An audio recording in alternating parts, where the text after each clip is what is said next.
that hapa ni kwa mzee, sio kwa Gideon. Na wenzangu wananchi wa Kenya, mimi nitazungumza kwa kifupi. Na mizuri wakati kama huu, sio wakati wa majonzi. Tumekuja kumwenzi kiongozi aliyetia fora sio tu kwa nchi yetu hii ya Kenya, bali pia kontinenti letu la Afrika na hata nchi nzima. Alikuwa mpatanishi.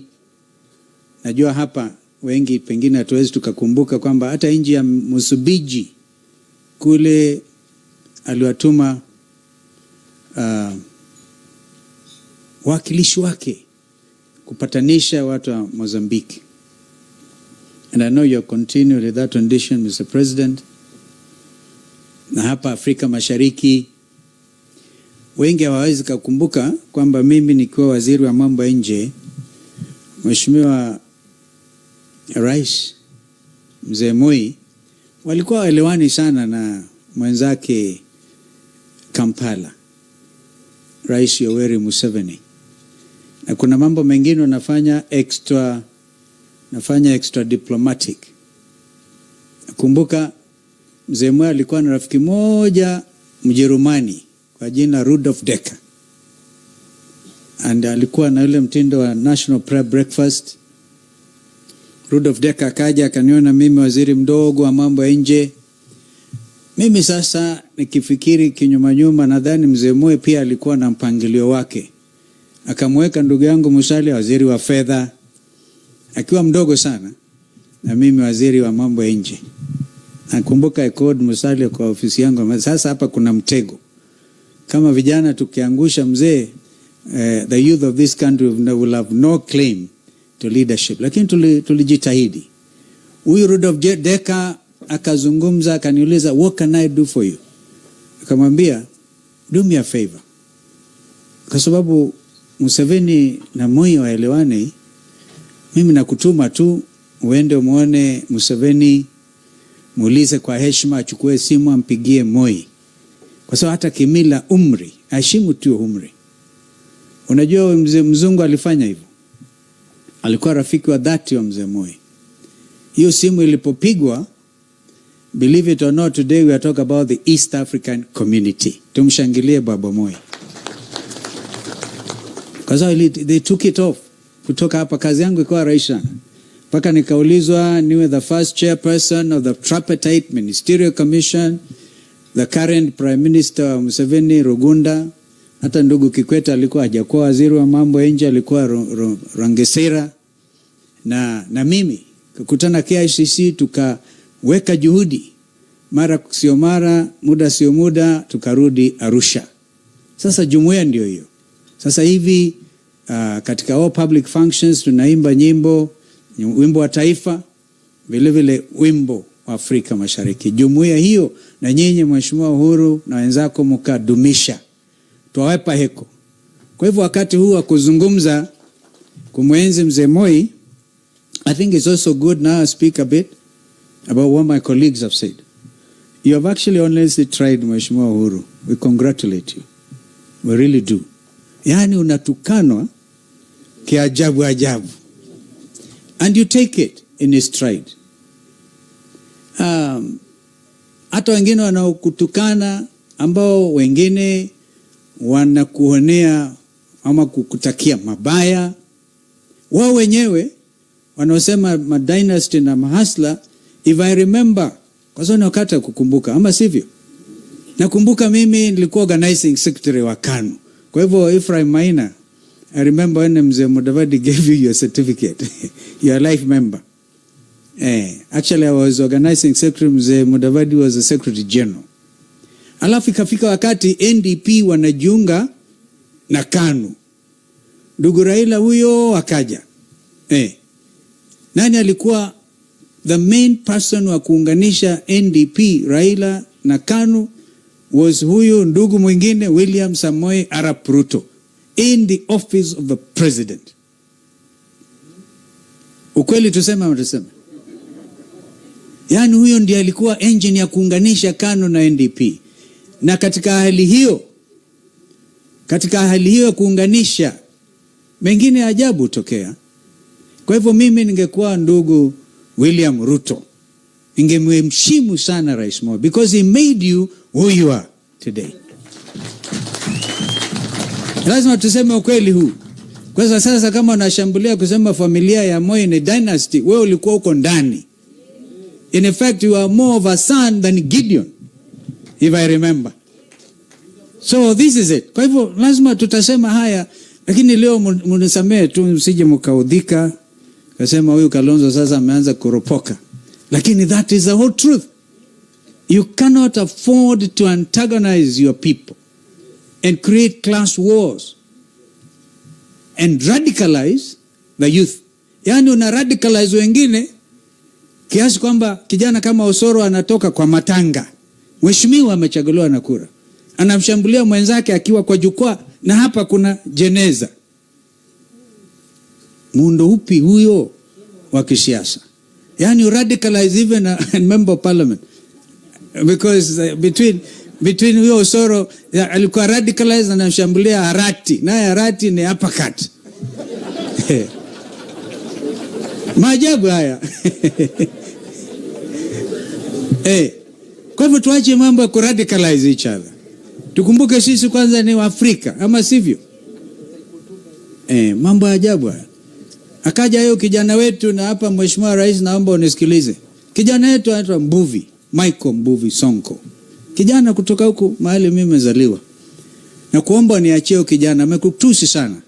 Kwa niaba ya wale ambao wana majina ambao wanaona ni kijana yetu, tuomba msamaha. Akimaliza these episodes kama ile ya Kamket. Hizo episodes ikiisha, we will yet mentor him for you. We will mentor him. But you have shown great heart. Kwa hivyo usiyashikilia haya maneno, because we have to build this nation. Sometimes it will be tough, but our vijana will still mentor them. We will yet mentor them. So Mheshimiwa Uhuru, I want to thank you. Na mimi niulize wenzangu, two things I love nimalize in English. You remember I was a foreign minister under Mzee Moi. And then Mzee Moi was very kind. In fact, I don't know whether you do that, President Uhuru. Yani unachukua simu unampigia ndugu na mwambia, I'm going to appoint you a minister. That was a tradition in the Westminster model. I remember we came back from a foreign trip in Cyprus. I was Minister for Education. Mzee Moi ameona nimesumbuliwa na walimu, nilikuwa foreign minister, nikaenda education. Akaniambia, between Cyprus and Nairobi, Stephen, I give you a choice. You can either come to my office or go to the Ministry of Information and Tourism. Nikamwambia mzee, wacha nifikirie tukifika nyumbani. I chose not to go to his office because I was fearing maybe atanilazimisha niseme unga Uhuru mkono. We must make these confessions. Na ndipo sasa mwishowe at least Uhuru akabaki na ndugu huyo Mudavadi. Tunawashukuru sana. When we do these things and we have to build a nation, it's amazing. He would do that when he loves. He looked at us as his children. But then it has been said Mzee was always not only the building of the African Inland Church, where I'm actually a member, and our Bishop Abraham Mulo is here, that tradition, the family, the African Inland Church, the Milimani congregation, which has now become a big cathedral, efforts zote hizo za Mzee Moi. And I can tell you, as his foreign minister again, we're on a foreign flight back to Nairobi, arriving 6 o'clock in the morning. Before landing at Jomo Kenyatta, Mzee Moi will take his Bible and have his quiet time before the flight begins to descend. This was a man who sincerely worshipped. Yani ikiwa ni mambo ya imani na Mzee Moi, believe you me, and finally crowned it, as we heard from Bomet family, when he said, forgive. And therefore I believe Mzee Moi is dancing with the angels, because he had nothing, he kept nothing kwa roho yake. But then the last one, so I can now take my seat. Njaa ndio hiyo, lakini Gideon, what do you expect? You ask us to come to Kule na tusherehekee. You may remember a trip to Auckland. That year was very tough, in 1995. Wangapi wanakumbuka story ya Auckland? Wanakumbuka the Bull of Auckland? Kwanza kijana moja, the late Mheshimiwa Ndilinge, when we came back, he took a Bible, went to Ukambani and said, I'm no Bull of Auckland, I'm Bull of Ukambani. But that was a story. I remember that time, and Dasali was there, and the comptroller at the time, we were all there. Difficult moments. Ken Sarawiwa had just been killed in Nigeria. Mandela has just come in with a lot of moral authority. And now, Nigeria was expelled from the Commonwealth. But that was a day after we went through a very difficult moment as a Kenyan delegation. We even threatened the foreign minister of New Zealand. I'm going to advise my president, we leave. So mzee akaniandikia, when I briefed him, he was very good. The teacher he was, excellent handwriting. One of the things that has happened these days, watu wamesahau kuandika. It used to be anaandika kwa blackboard or green board, beautiful handwriting. But with his green pen, akaniandikia, Stephen, when troubles come, they don't come singly. You may want tafakari hayo. Then we were in Addis Ababa for an AU summit, and they held the dignity of this country. And he could not sell his nation. And a lot of countries you may not know, President Uhuru definitely knows, wakati wa brother leader, Muammar Gaddafi of Libya. A lot of African countries used to be sent ndege na kubebwa na brother leader wanapelekwa Addis Ababa for AU summit. Mzee Moi would not agree to that. In a summit private session, he listened to what people are saying about Gaddafi.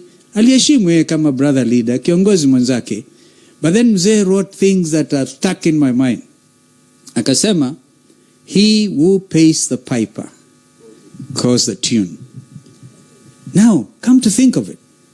Come to think of it.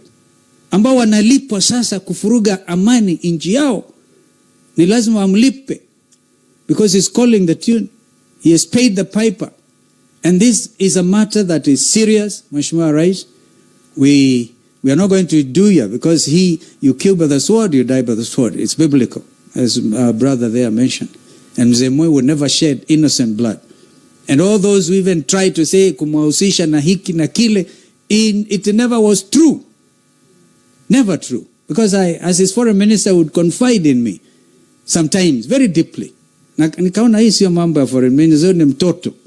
That's why I feel now, in conclusion, I consider myself a member of this family. And I want to remind Brother Gideon, when I last came and had lunch, mibaba mbuzi wawili, kamletea mzee. Mzee alikuwa ameningojea kwa sababu kufika kwa mazishi ya baba mzazi, and Wambua ambaye mmemzika last weekend in Boni, mzee's manager wa flower farm, akanileta. In fact, I was treated so well that day. I never seen mzee ordering nipatiwe maua. Which is what happened. And then we had lunch. When time is ripe, I will remind you and our brother Uhuru, because he was not there, what mzee told us. Na hayo, ndio mimi nasema hapa nitangaze, tutafanya kazi na huyu ndugu Gideon Moi.